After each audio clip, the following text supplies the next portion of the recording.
আমন্ত্রণ দেশ বাংলায়, আপনাদের সঙ্গে আছি আমি ইকবাল হোসেন। শুরুতেই সংবাদ শিরোনাম। ভূমি অধিগ্রহণ জটিলতায় 4 বছর আটকে আছে দিনাজপুরের হিলি স্থলবন্দরের 4 লেন সড়কের কাজ, বন্দর এলাকায় বেড়েছে ভোগান্তি। এবং বঙ্গোপসাগরের দেশীয় জলসীমায় অনুপ্রবেশ করে মাছ শিকার, জেল হাজতে 14 ভারতীয় জেলে।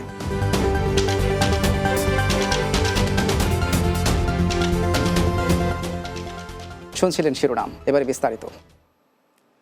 ভূমি অধিগ্রহণ জটিলতায় 4 বছর যাবৎ আটকে আছে দিনাজপুরের হিলি স্থলবন্দরের 4 লেন সড়কের কাজ, ফলে বন্দর এলাকায় বেড়েছে ভোগান্তি। 33 কোটি টাকা ব্যয় বন্দরের 2.25 কিলোমিটার রাস্তার কাজ 2022 সালের প্রথম দিকে শুরু হলেও শেষ করতে পারেনি ঠিকাদারি প্রতিষ্ঠান। এদিকে খুব দ্রুত ভূমি অধিগ্রহণ জটিলতা কাটিয়ে সড়কের কাজ শুরু হবে বলে আশ্বাস দেন সড়ক বিভাগ।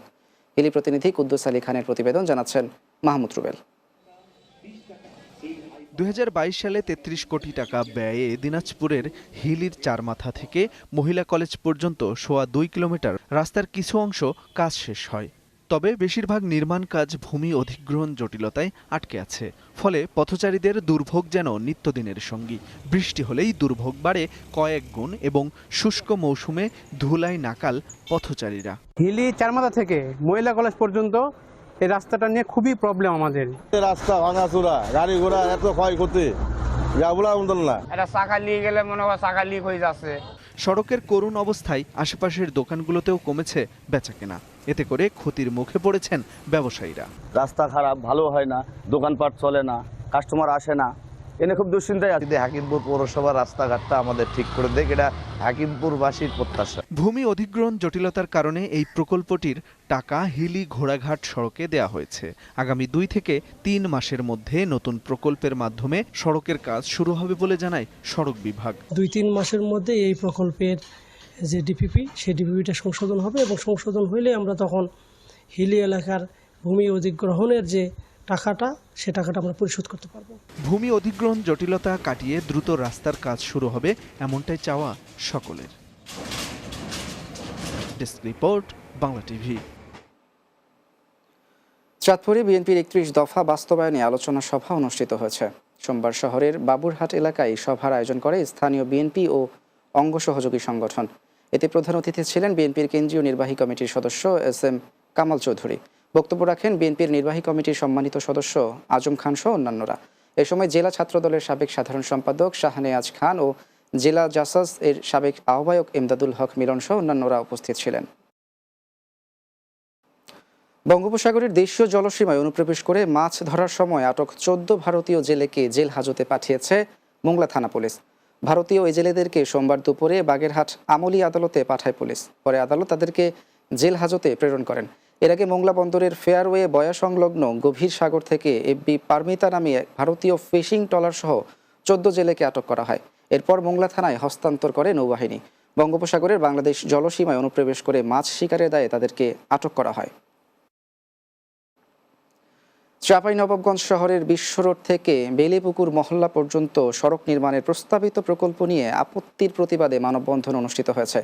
সোমবার সকালে জেলা প্রশাসকের কার্যালয়ের সামনে এলাকাবাসীর ব্যানারে এই কর্মসূচি পালিত হয়।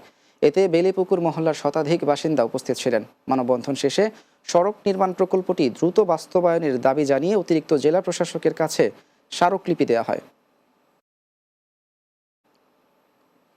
সোনার দেশের সোনালী মাঠে কৃষকের পাশে সবসময়, এই প্রতিশ্রুতি নিয়ে অনুষ্ঠিত হলো এসিআই গ্রুপ কেয়ারের পরিবেশক সম্মেলন। সকালে কক্সবাজারের হোটেল কক্সটুডেতে সম্মেলনের উদ্বোধন করেন এসিআই ফরমুলেশন পিএলসির ব্যবস্থাপনা পরিচালক সুস্মিতা আনিস। দেশের বিভিন্ন অঞ্চল থেকে 250 জন পরিবেশক এতে অংশগ্রহণ করেন। অনুষ্ঠানে এসিআই গ্রুপ কেয়ারের গুণগত মান ও উন্নত প্রযুক্তির বালাইনাশক ফরমুলেশন সহ বিভিন্ন কার্যক্রম তুলে ধরা হয়। এ সময় উপস্থিত ছিলেন এসিআই ফরমুলেশন পিএলসির chief operating officer doctor Muktar Ahmed Sarkar, ACI crop কেয়ারের senior general manager Subir Chowdhury ও আব্দুর রহমান এবং জেনারেল ম্যানেজার মোহাম্মদ আসাদুজ্জামান মাসুদ।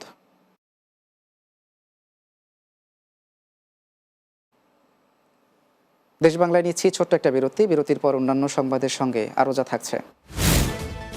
কুষ্টিয়ার কুমারখালীর পদ্মা নদী থেকে অবৈধভাবে বালু উত্তোলন বন্ধে অভিযান, 6 জনকে আটক, 20,000 টাকা করে জরিমানা।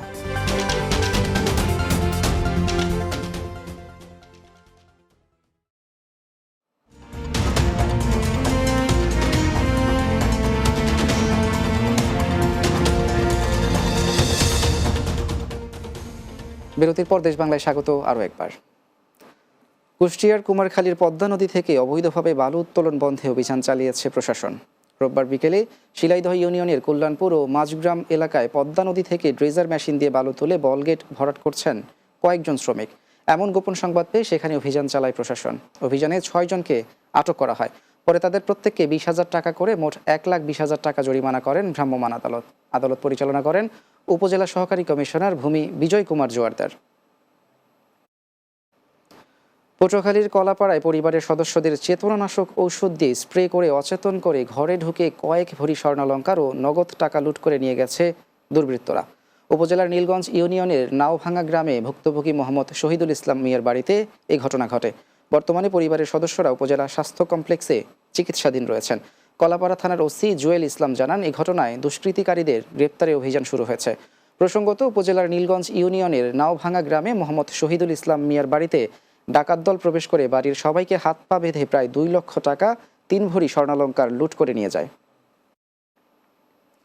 সুনামগঞ্জ জেলার দোয়ারবাজার থানা পুলিশের সহায়তায় অভিযান চালিয়ে চুরির ঘটনায় জড়িত শরীফ আহমেদকে গ্রেপ্তার করা হয়েছে। গ্রেপ্তারের পর শরীফ আহমেদ তার অপরাধের কথা স্বীকার করে। পরে তার দেয়া তথ্যে চুরির কাজে ব্যবহৃত একটি মোটরসাইকেল এবং নগদ 8,000 টাকা উদ্ধার করে পুলিশ। বড়লেখা থানার ওসি মাহবুবুর রহমান মোল্লা জানান, জিজ্ঞাসাবাদে গ্রেপ্তারকৃত আসামি চুরির কথা স্বীকার এবং পলাতক আরও 2 সহযোগীর নামও প্রকাশ করেছেন। বড়লেখার তেলিগুল গ্রামের শামীম আহমেদ কাউসারের বাড়িতে 13 জুলাই চুরির ঘটনা ঘটে। জুলাই গণঅভ্যুত্থান দিবস উপলক্ষে সেবার মান উন্নয়নে বাংলাদেশ সড়ক পরিবহন কর্তৃপক্ষ বিআরটিএ পিরোজপুর সার্কেলের উদ্যোগে গণশুনানির আয়োজন করা হয়। সোমবার বিআরটিএ পিরোজপুর কার্যালয়ে গণশুনানি অনুষ্ঠিত হয়। এতে সভাপতিত্ব করেন বিআরটিএ পিরোজপুরের সহকারী পরিচালক মোবারক হোসেন। বক্তব্য রাখেন পিরোজপুর প্রেস ক্লাবের সহসভাপতি ইমাম হোসেন মাসুদ, জেলা বাস মিনিবাস শ্রমিক ইউনিয়নের সভাপতি আলিফ আহমেদ রাজীব, সাধারণ সম্পাদক ফরিদ শেখ, সার্জেন্ট খায়রুল ইসলাম সহ অন্যান্যরা। কুমিল্লার দাউদকান্দি উপজেলায় ষড়যন্ত্র ও মিথ্যা মামলা এবং অসম্মানমূলক বক্তব্যের প্রতিবাদে সংবাদ সম্মেলন করেছে বারোপাড়া ইউনিয়নের প্যানেল চেয়ারম্যান শাহনাজ ও তার পরিবারের সদস্যরা। উপজেলার চরপাড়া গ্রামে শাহনাজের নিজ বাড়িতে সংবাদ সম্মেলন অনুষ্ঠিত হয়। লিখিত বক্তব্যে শাহনাজ অভিযোগ করে বলেন, 5 আগস্ট পতিত ফ্যাসিস্ট সরকার পতনের 11 মাস পর আমার বিরুদ্ধে অব্যাহতিপ্রাপ্ত চেয়ারম্যান মাজহারুল ইসলাম মানিক অন্য লোক দিয়ে ষড়যন্ত্রমূলকভাবে মিথ্যা মামলা করেন। এ সময় শাহনাজের স্বামী জাহাঙ্গীর আলম সরকার, মেয়ে জোহরা আক্তার জেমি ও ছেলে মোহাম্মদ বেলাল সরকার সহ অন্যান্যরা উপস্থিত ছিলেন। ব্রাহ্মণবাড়িয়ায় আখাউড়া খরমপুর হজরত শাহপীর কল্লা শহীদ রহমতুল্লাহ আলাইহের বার্ষিক পবিত্র ওরস মোবারক 2025 উদযাপন উপলক্ষে সংবাদ সম্মেলন অনুষ্ঠিত হয়েছে। সোমবার খরমপুর মাজার শরীফ সভা সম্মেলন কক্ষে ওরসের সার্বিক বিষয় নিয়ে এই সংবাদ সম্মেলন অনুষ্ঠিত হয়।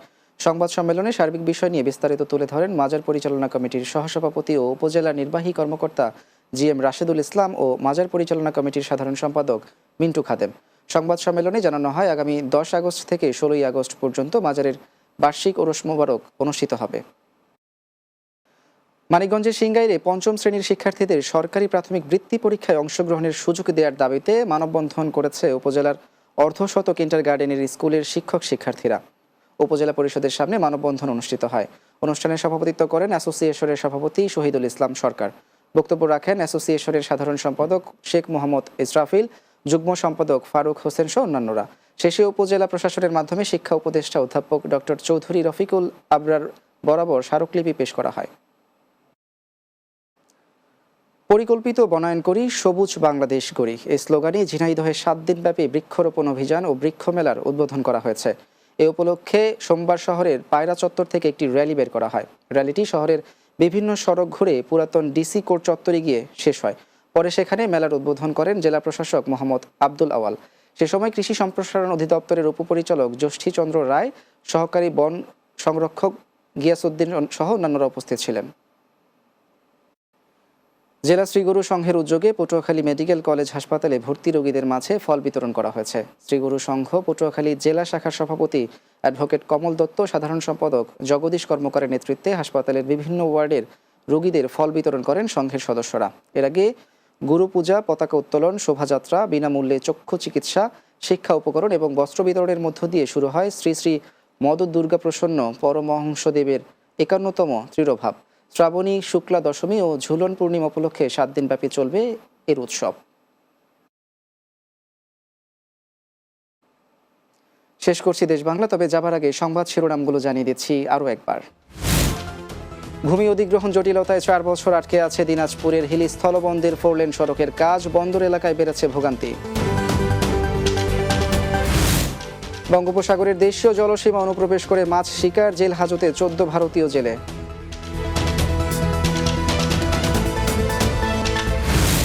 এবং কুষ্টিয়ার কুমারখালীর পদ্মা নদী থেকে অবৈধভাবে বালু উত্তোলন বন্ধে অভিযান, 6 জনকে আটক, 20,000 টাকা করে জরিমানা।